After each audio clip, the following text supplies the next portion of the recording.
Eu já participei de várias entidades, instituições de cunho liberal nos últimos 35 anos, mas,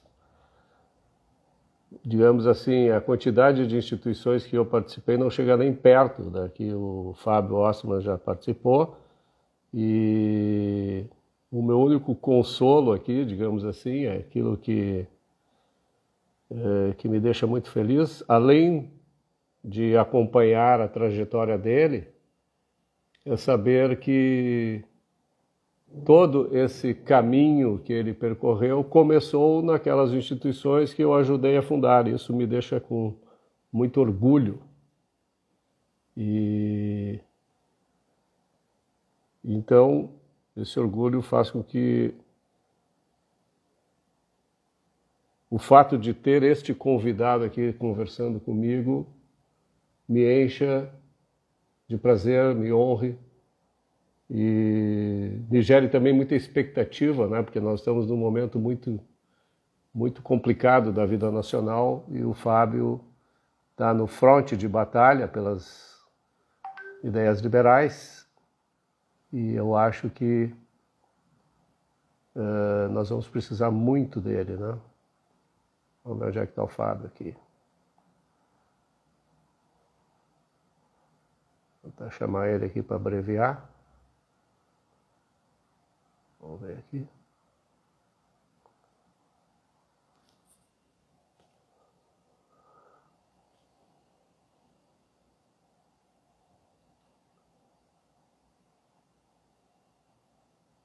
Eduardo está dizendo aqui que ouviu o Fábio a primeira vez em agosto de 2014, no primeiro encontro nacional do Partido Novo. Pois é. O Fábio tem no seu currículo a criação do Partido Novo aqui no Rio Grande do Sul.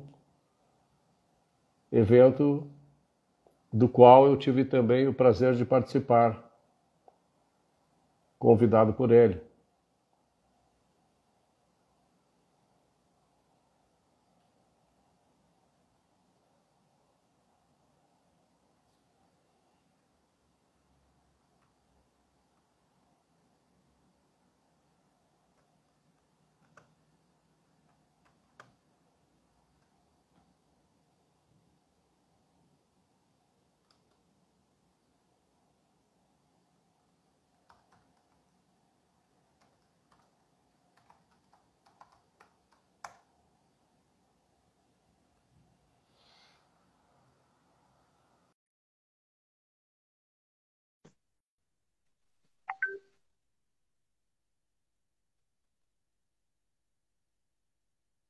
E aí, Fábio, tudo bom? Beleza, obrigado. Eu estava, enquanto eu te aguardava aqui, comentando com o pessoal que nos acompanha, ainda são poucos, mas isso certamente com a tua presença agora vai aumentar, que eu tenho uma trajetória no movimento liberal aí que beira os 35 anos, né? E eu acredito que só tenha uma pessoa que tenha participado de mais instituições liberais na vida do que eu, que é tu. Né? Não apenas participado, como também criado instituições de renome que realmente estão transformando o cenário político brasileiro, para não dizer, obviamente, o cenário político gaúcho, né? E o que me enche de orgulho, vamos dizer assim, e que me faz te admirar ainda mais, é o seguinte, que toda essa tua trajetória, ela se iniciou nas instituições, aquelas que eu participei da criação. Né? E isso, para mim, é um motivo assim, de muita satisfação, muita felicidade. E eu que te acompanho há muitos anos, né? Posso te dizer que tu tem em mim um fã. A gente tem as nossas brigas de vez em quando, mas isso é normal entre liberais. E divergências, né? A gente nunca brigou, na realidade. Eu escolho as pessoas certas para brigar, né? Eu não brigo com aqueles que não merecem, vamos dizer assim, a minha ira, né? Então,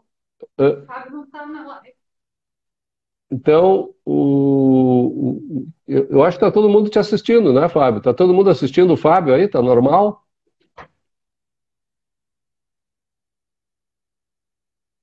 Não, tem gente dizendo, cadê o Fábio?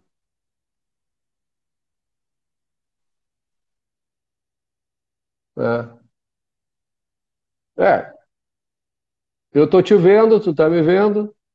Não, ninguém tá te vendo. Vamos recomeçar a live.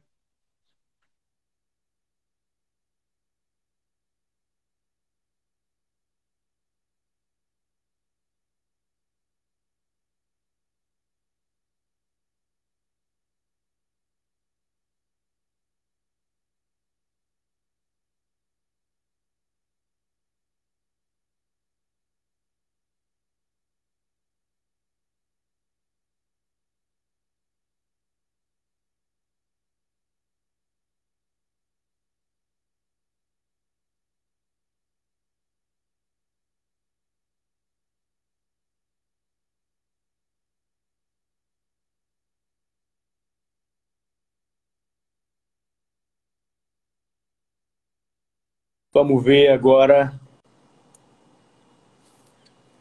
Eu tô te vendo normalmente. Vamos ver se o pessoal aí tá te vendo.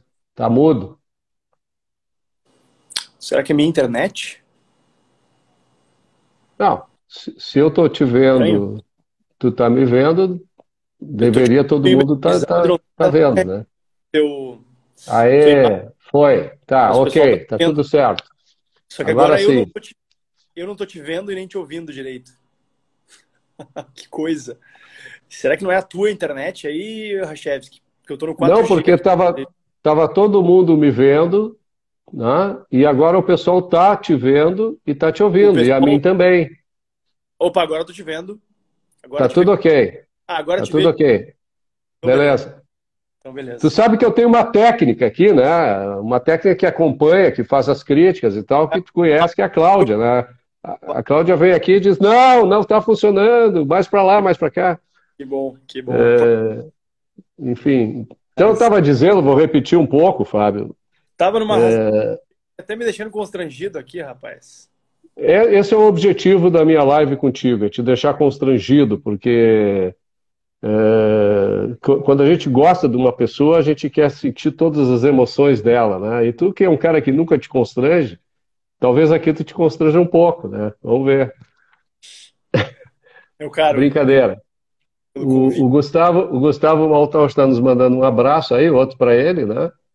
Grande. É, enquanto tu sorve o teu chimarrão aí, eu vou dizer para o pessoal o seguinte, que o Fábio Ossman tem um currículo extenso,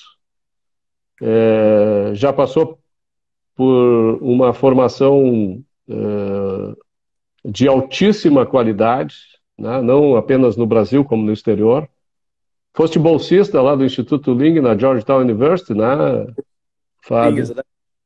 É formado em Direito, fez Economia, foi professor, já criou o MBL, o Sou Partido de- Novo no Rio Grande do Sul.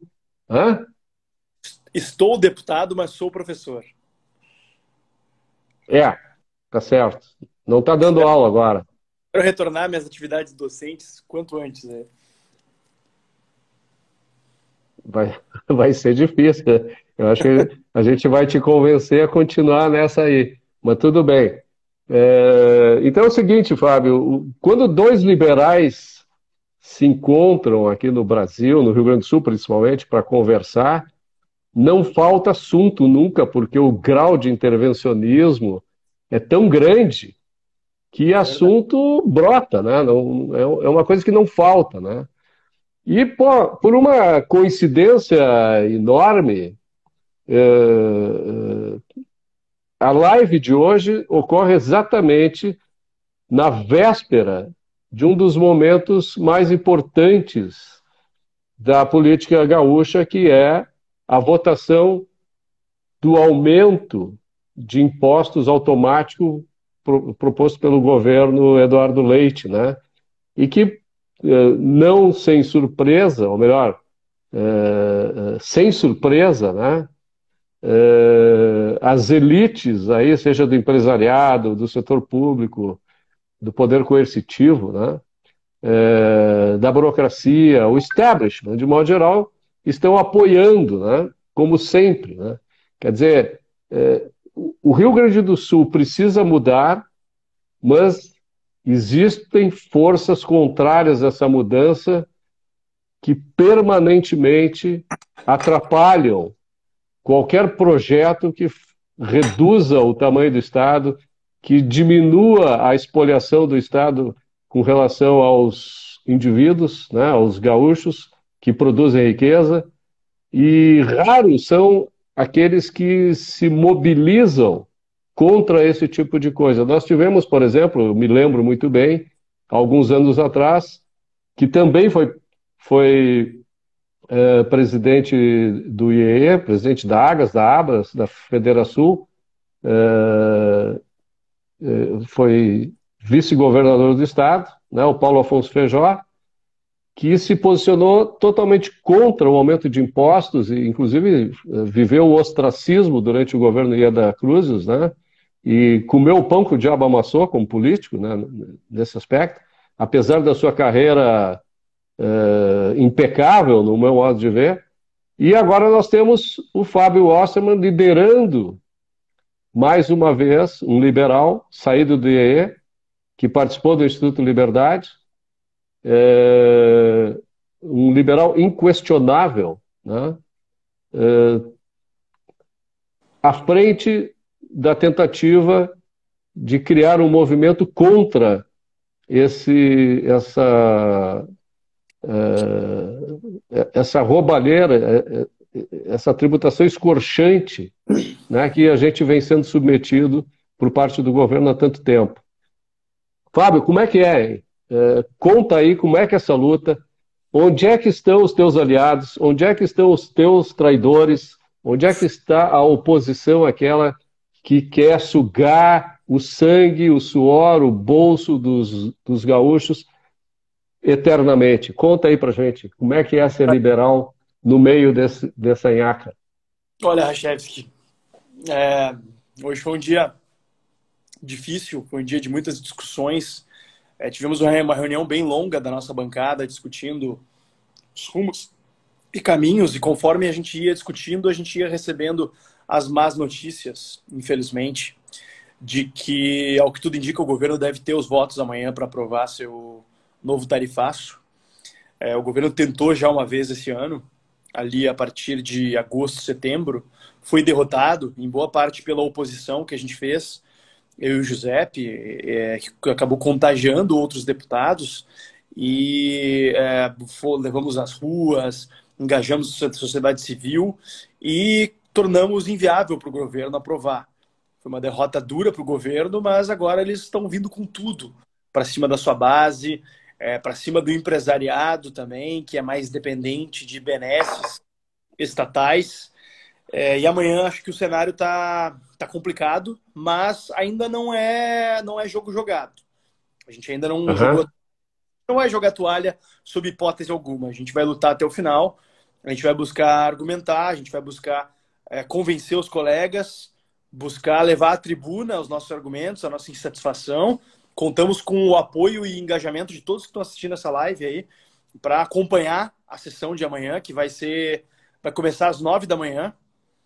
A sessão, quiçá a sessão mais importante do ano, porque deve ser aprovado um aumento de impostos que vai custar mais de 7 bilhões de reais para os gaúchos ao longo dos próximos 3 anos, ou seja, 7 bilhões de reais a menos nas mãos dos cidadãos gaúchos e a mais na mão do governo, né? O governador tem falado muito que o governo não pode abrir mão dessa receita, mas a população pode.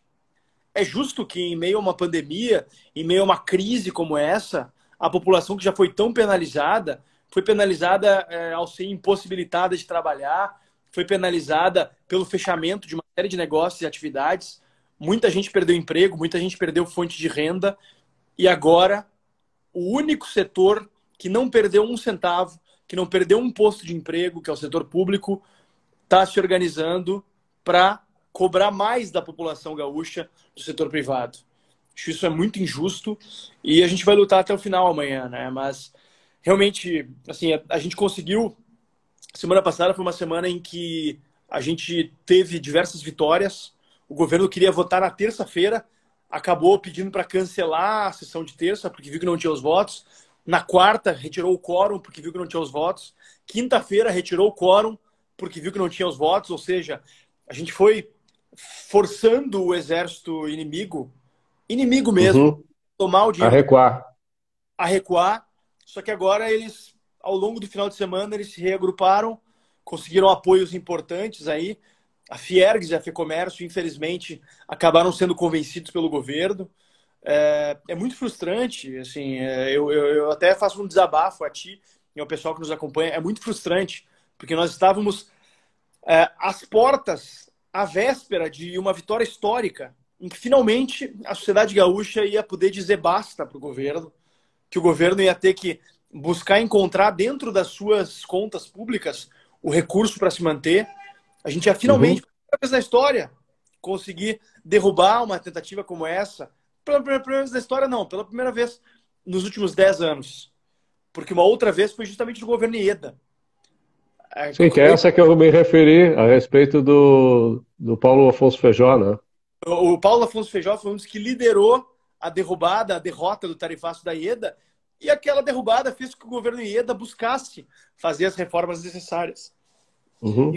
não foi o caso com o governo Sartori, que conseguiu ter 3 anos de alíquota majorada do ICMS. O governo Eduardo Leite também teve 2 anos, e isso lhe deu uma tranquilidade. E agora, se a gente permitir que o governo aumente impostos sobre a população mais uma vez, aí sim o governo não vai fazer reforma nenhuma mais. E é muito frustrante ver que Fiergs, Fecomércio, poxa, entidade de gente do mercado, gente que sabe o valor do dinheiro, ou deveria saber pelo menos, está concedendo ao governo essa vitória por migalhas setoriais. Tá? Eles estão concedendo isso por 2 pontos que o governo pode conceder a qualquer momento por decreto, que é a extinção da DIFA, o diferencial de alíquota entre os estados, e pela redução da alíquota interna de 18, ou no caso de 17, a partir de 1º de janeiro, para 12%. Janeiro. Né? É.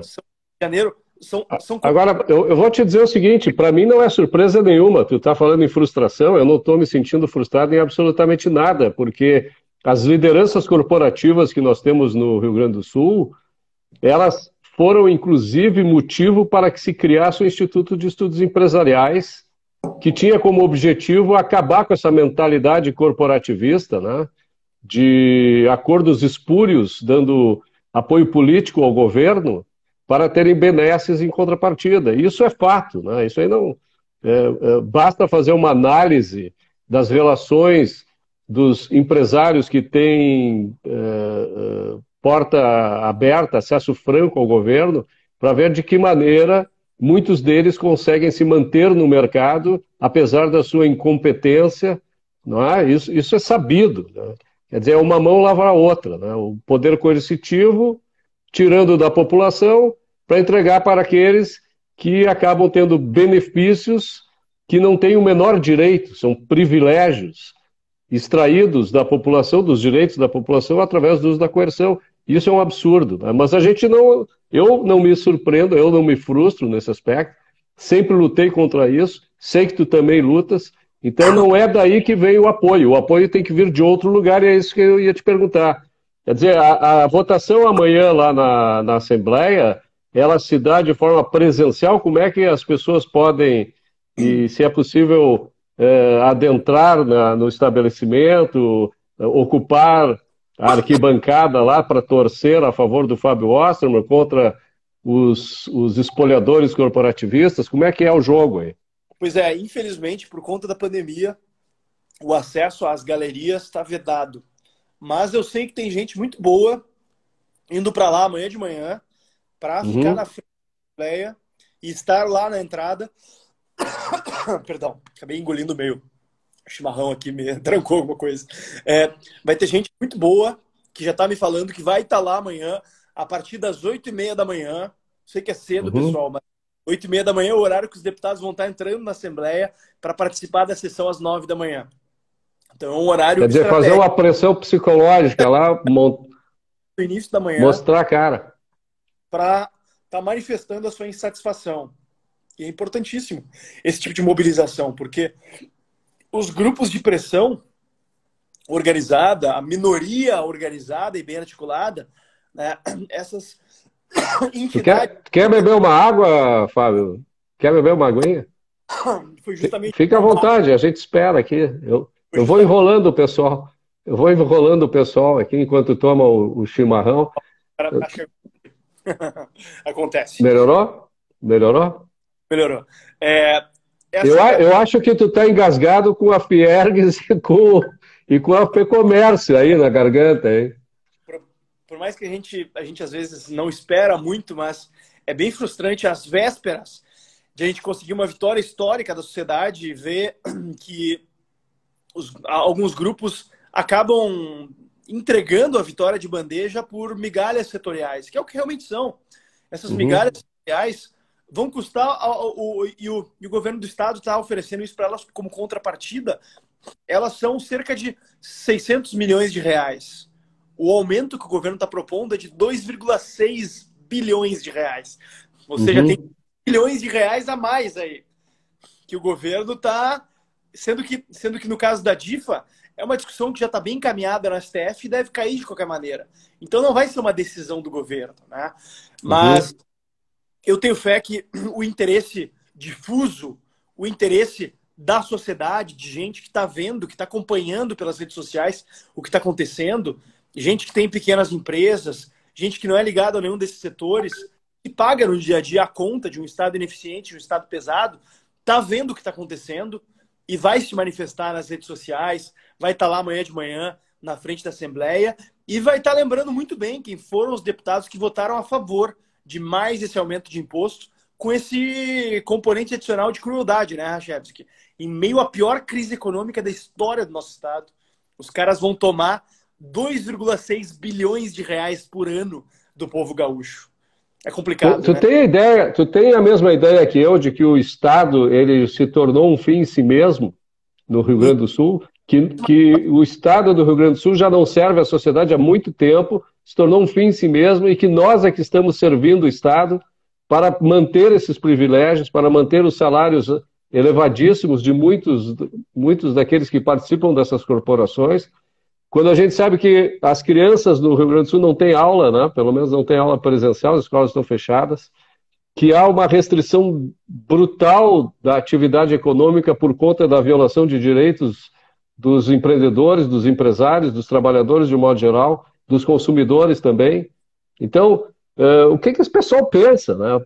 Porque, ok, a Fiergues, a Fecomércio, elas não têm voto na Assembleia diretamente, mas elas têm influência sobre os partidos. A gente viu agora o pessoal do PMDB, que antes era contra, né, o aumento, aí, como tu disseste, com essa pequena redução, já ficaram satisfeitos e já entregaram os pontos, né, deixando de pressionar mais o governo. O que ganha um partido como o PMDB em fazer isso? Como o MDB, né, não é mais PMDB, como o MDB em fazer isso e os demais? É duro de especular sobre as motivações de outros deputados, até porque o MDB foi uma das principais vítimas do estelionato eleitoral do Eduardo Leite. Pois é. Perderam no segundo turno. Inclusive, faça-se justiça. Sartori dizia, a situação do Estado é grave, não tem como baixar em 2 anos. Eu discordava e tal, mas, enfim, o Eduardo Leite propôs 2 anos de majoração e depois voltar ao normal. O Matheus Bandeira, candidato do Partido Novo, propôs descida escalonada, para que, máximo em 4 anos, a gente pudesse voltar ao normal.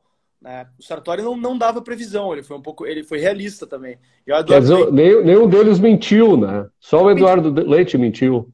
Mentiu e foi recompensado, né? Porque é aquela coisa que o Thomas Sowell diz, né? Quando as pessoas querem o impossível, somente um mentiroso pode satisfazê-las. Eduardo Leite botar o salário do funcionalismo em dia no primeiro ano, que ia fazer, ia acontecer, em 2 anos ia poder voltar ao patamar anterior do ICMS. Só que fazer isso sem enfrentar os grupos de pressão, sem enfrentar as corporações, é impossível. Porque o dinheiro público segue escorrendo pelo ralo. Existe uma série de reformas que não foram feitas ainda. A gente vem batendo nessa tecla, por exemplo, a reforma da Previdência dos servidores militares. O governador está desde janeiro se enrolando nessa questão. Tenho cobrado, são 330 milhões de reais a menos nos cofres públicos por ano pela não realização dessa reforma. Privatização da CE. A cada ano que a CE demora para ser privatizada, é 1 bilhão de reais a menos nos cofres públicos, simplesmente pelo fato de que a CE não paga, aliás, a CE não repassa o ICMS. O ICMS que cobra. Eu e tu pagamos na conta de luz da CE, o nosso ICMS ele todo mês, e a CE não repassa esse valor para o governo do Estado. E o governo do Estado permite que essa situação siga, né? A dívida da CE com o governo do Estado já chega a 4 bilhões de reais. Então... Bom, isso prova que a CE é do governo, não é da população, né? Se fosse um gestor privado, já teria sido preso o presidente da CE. Que é o que deveria acontecer por apropriação indébita, né? Não é isso? No caso da CE. Enfim, uma série de medidas aí que a gente vem defendendo. A gente propôs recentemente uma PEC de teto de gastos que estabeleça um fator de correção mais rígido no orçamento anual, porque infelizmente, apesar da crise, só para ter uma ideia, nos últimos 5 anos, enquanto a gente esteve pagando um ICMS mais alto, desde que foi aumentado no governo Sartori, a gente teve um aumento nas receitas de 3%. O aumento nas despesas foi te prepara, 11%. Quase 4 vezes mais. Em plena crise, em pleno aperto fiscal, se segue aumentando gastos. Por quê? Porque falta convicção por parte dos governantes, falta firmeza por parte da Assembleia Legislativa. Lá na Assembleia, costumeiramente, é só eu e o Giuseppe votando contra aumentos de gastos. Porque os deputados não querem ficar mal com grupos de pressão que são bem organizados, como o Judiciário, Ministério Público, Defensoria Pública. Praticamente só a gente vota contra os interesses das corporações. Os municípios. Porque os deputados olham, a população não está nem prestando atenção nisso. Por outro lado, se eu contrariar o interesse do Judiciário, eu posso me dar mal ali na frente. Se eu contrariar o interesse do Ministério Público, o cara vai complicar com o prefeito da cidade que eu apoio, enfim, e por aí vai. Então a gente fica preso nesse círculo vicioso que precisa ter muita coragem, fibra e ficha absolutamente limpa para contrariar. Né? Agora deixa eu te fazer 2 perguntas, Fábio, para fugir um pouco da discussão. Fugir um pouco dessa discussão de olhar a árvore, né, sem olhar a floresta, vamos dizer assim, tá? Eu há muito tempo escrevo eu escrevi um artigo na Zero Hora, uns 10 anos atrás, dizendo que o Rio Grande tem chance, tá? E expliquei lá quais seriam as ações necessárias para que isso pudesse se tornar realidade. E aí a gente faz um paralelo, por exemplo, tu pega os países escandinavos, né, que tem uma tributação elevada da população, né, o governo taxa pesado lá. Porém, a população ela tem liberdade, ela tem um Estado de Direito que funciona, a sua propriedade é bem preservada pelo Estado, o mercado é livre, é aberto às transações internacionais, ou seja, o peso que o Estado oferece, e é um Estado muito mais eficiente do que o nosso, não há a menor dúvida, é possível daquela população carregar, fora o fato de que eles, ao longo de décadas, né, para não dizer séculos, eles acumularam recursos suficientes de capital para poderem pagar esse custo do Estado no oferecimento do que é chamado de Estado de Bem-Estar Social, né? Que lá existe, mas vem diminuindo, né? O maior país escandinavo tem população menor que o Rio Grande do Sul. A Suécia tem cerca de 10 milhões e meio de habitantes, então menor que o Rio Grande do Sul. Pois é. Então tu vê, a Suécia ela é um país que oferece um IDH, uma condição de vida que é muito superior ao do Brasil. A produção é extremamente superior à do Rio Grande do Sul, né? E mas há lá instituições que funcionam para que isso seja possível. No Rio Grande do Sul, não, é o contrário, né? Aqui nós temos instituições que impedem a gente de criar a riqueza que a gente gostaria de criar, de florescer como indivíduo e de prosperar como sociedade. Como é que tu vê isso sendo possível de se realizar no Rio Grande do Sul nos próximos anos? Quando é que a gente vai ter uma mentalidade, uma cultura que favoreça exatamente isso, o individualismo? Nós trabalharmos como para nós mesmos, né? Nós sermos um fim em si mesmo, em vez de sermos um instrumento a serviço do Estado, né? O que falta? Como é que tu consegue vislumbrar no futuro qual o ponto de inflexão no qual nós vamos deixar de ser o que somos para passarmos a ser aquele ideal que nós gostaríamos? Bom, essa é a questão de US$ 1 trilhão, né? É por isso que eu perguntei para ti, eu não perguntaria para outro, né? Um grande problema do Brasil que a gente tem é que, felizmente, nós somos uma sociedade aberta, com muitas pessoas que têm a oportunidade de vivenciar a vida no exterior, de conhecer a Sim. realidade. Só que, infelizmente, o debate público aqui é muito arcaico e muito atrasado ainda. Então, mesmo uma parte significativa dessas pessoas que têm a oportunidade de vivenciar instituições de outros países não conseguem encontrar e entender o nexo causal entre as instituições desses países e a prosperidade que eles têm. No Brasil, se pega e se observa a Suécia, a Noruega, a Finlândia, a Dinamarca, e se vê, olha, eu queria ter esse nível de prosperidade. Então, em vez de a gente buscar emular aquilo que esses países fizeram antes de se tornarem ricos, prósperos e possíveis de construir um estado de bem-estar social tão amplo, a gente pega e, da nossa situação de país pobre, de país de classe média baixa, a gente resolve querer imitar as instituições atuais deles. Ou seja, a gente tem preguiça de passar pelo processo de enriquecimento árduo, por meio do trabalho, do investimento, do aumento de produtividade, e a gente resolve querer pegar um atalho, escrevendo na lei que a gente vai ter direito a isso, direito àquilo, ensino superior universal gratuito, saúde universal, Bolsa Família. Bolsa Família até acho que não é um problema, mas agora a gente está no renda cidadã e estão discutindo uma absurda renda universal para todos os brasileiros, que é uma bobagem absurda e que vai gerar incentivos diversos.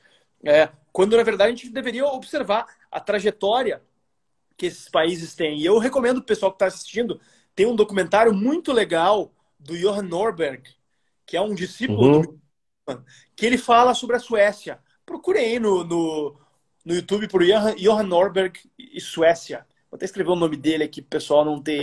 Escreve aí no comentário.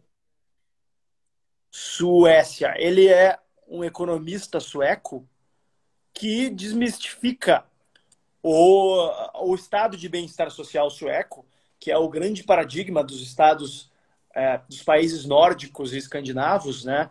E ele mostra que a Suécia chegou onde chegou por meio da liberdade econômica e não por meio do estatismo e do intervencionismo. Inclusive, a própria Suécia vem revendo diversas questões do seu estado de bem-estar social. Mas o cerne do desenvolvimento lá é o que tu disseste. Respeito à propriedade privada, liberdade econômica, livre comércio com outras nações, por esses países serem... Esses países são países que se formaram sendo países de mercadores. A gente sabe que no passado ali era o berço dos vikings, mas depois que os vikings foram derrotados, eles passaram a ser grandes mercadores ali, inclusive na região do norte da Alemanha, que se desenvolveu em cima dos rios ali, aquela que era a antiga Liga Hanseática. São regiões que se desenvolveram com base no comércio. Então são países muito abertos comercialmente até hoje. E é óbvio que a partir do momento em que eu vou dizer de outra maneira, nós não precisamos enxertar os suecos para o Rio Grande do Sul. Se a gente trouxesse 10 milhões de suecos e colocassem aqui no Rio Grande do Sul, o resultado seria o mesmo.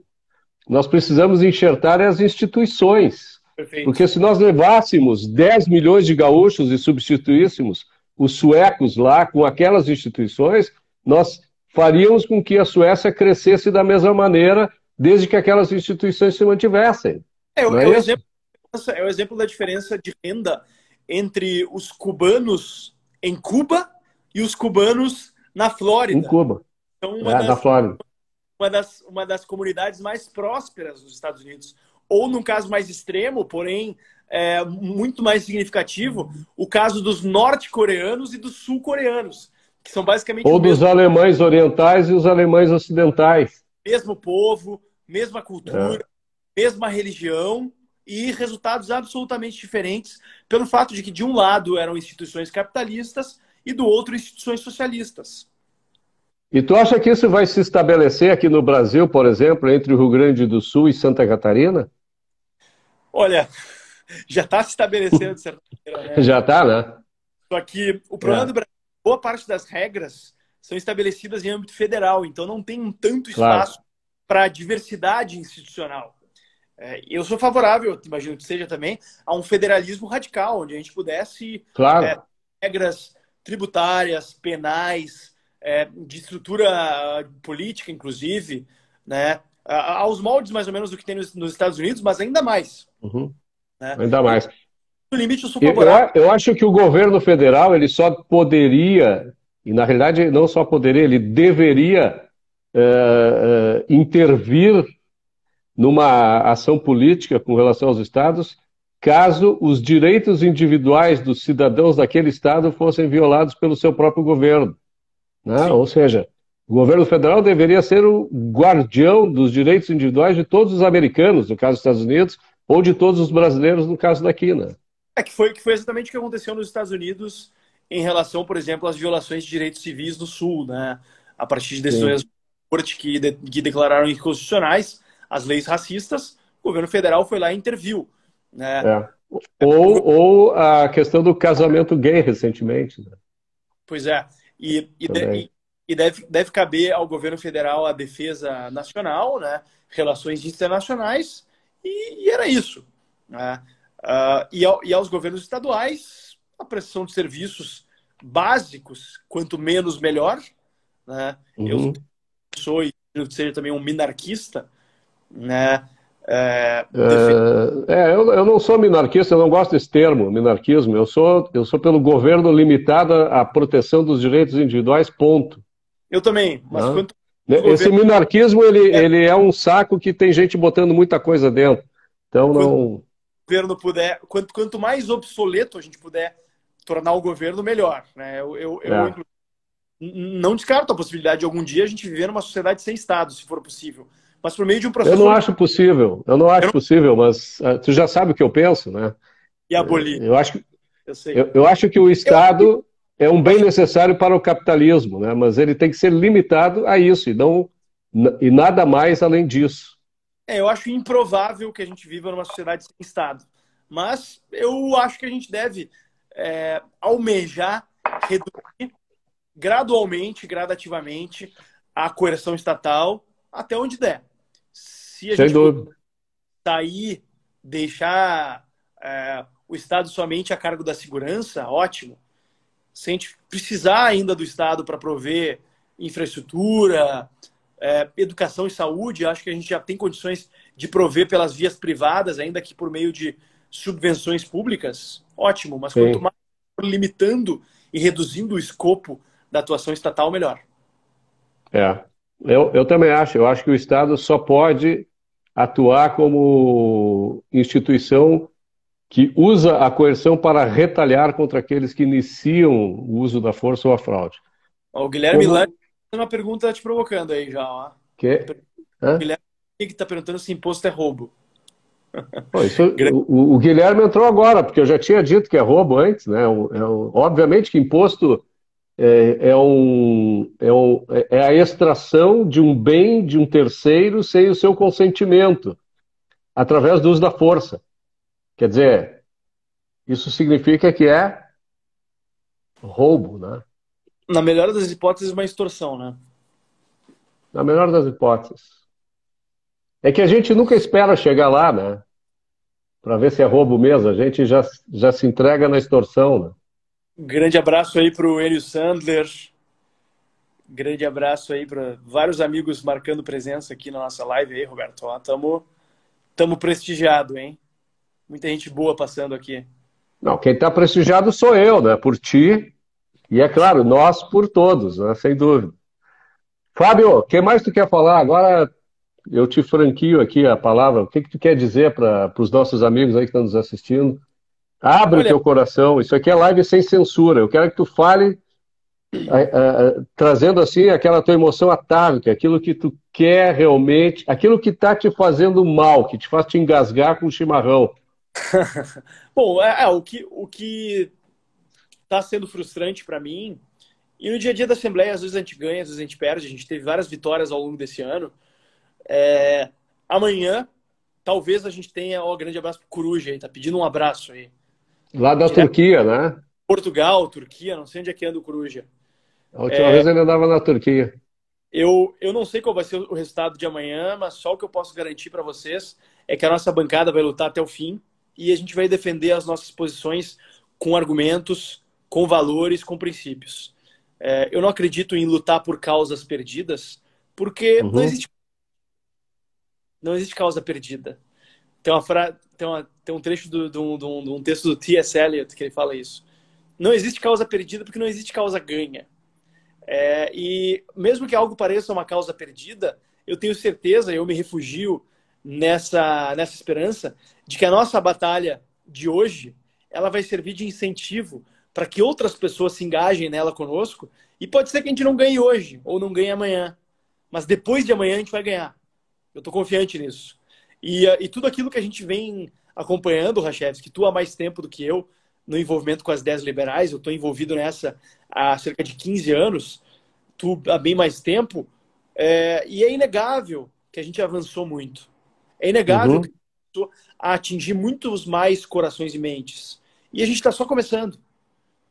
O futuro é da liberdade. A liberdade vai vencer. A cada dia eu me convenço mais disso. Então, independente do resultado de amanhã, eu vou sair de cabeça erguida, eu vou sair ainda mais focado para fazer desses últimos 2 anos do meu mandato algo histórico, algo que vale a pena de eu olhar para trás e dizer que realmente eu me orgulho do que eu fiz e ser muito grato por pessoas como tu que me deram a oportunidade de estar aqui, pessoas como Coruja, pessoas como Guilherme, como Leandro, que votaram em mim, e que me ajudaram a estar aqui representando vocês hoje. E que, enfim, Uhum. o grande Fernando Pessoa também, tudo vale a pena se a alma não é pequena.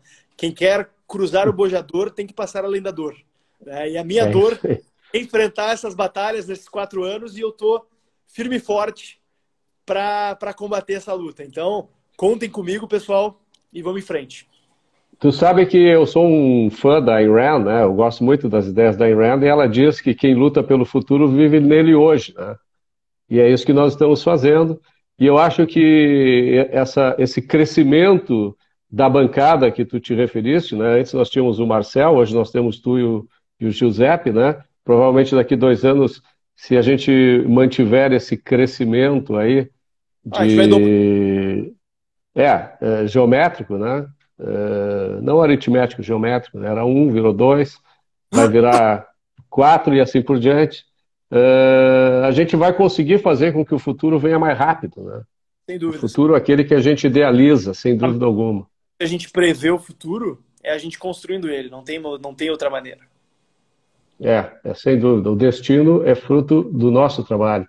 Exato. Fábio, eu sei que amanhã tu vai ter um dia duro, a gente teria muitas coisas para conversar, certamente tu teria muitas coisas para nos ensinar aqui, para nos contar também da tua experiência, mas eu vou te deixar à vontade, vai descansar, amanhã o trabalho é grande e tu sabe que tu está carregando junto contigo, do teu lado, a população gaúcha que acredita em si e que acredita naqueles que produzem e trabalham e não querem viver do dinheiro e do esforço alheio, né? Então, Sim. boa sorte, que amanhã a gente consiga uma vitória. Se não conseguir, é mais um caminho que a gente andou para fazer com que o Estado, o governo, esse que nos decepciona, junto com as corporações que o cercam, recuou e a gente conseguiu avançar mais um pouco, tá bom? Sem dúvidas, mestre. Aqui eu ainda não vou descansar, porque eu ainda vou dar uma corridinha para manter o corpo são na mente sã, depois vou jantar e às 10 da noite, deixa eu deixar o convite pro pessoal, tem uma live Sim. com o Van Hatten e Giuseppe Riesgo, lá no nosso Facebook. Então fiquem ligados aí, que a gente vai falar justamente sobre a votação de amanhã. Mas eu que te agradeço aí pelo Ama- convite. Amanhã tu sabe que vai estar aqui o Gilson Marques, né, que é teu colega do Partido Novo, né, deputado federal. A gente vai conversar sobre as coisas relacionadas ao governo federal e tal. E, e esse é o meu propósito, é trazer essas pessoas como tu, né, que tem muito a contribuir para a sociedade, para que a gente possa realmente ter um farol que nos guie para dias melhores, né? E vamos lá, aproveita a vida Vamos que lá. vale a pena, tá bom? Valeu, meu mestre. Grande abraço aí. Valeu, um abraço. Abraço a todo mundo. Tchau. Até a Abraço, próxima. pessoal. Boa Valeu. noite.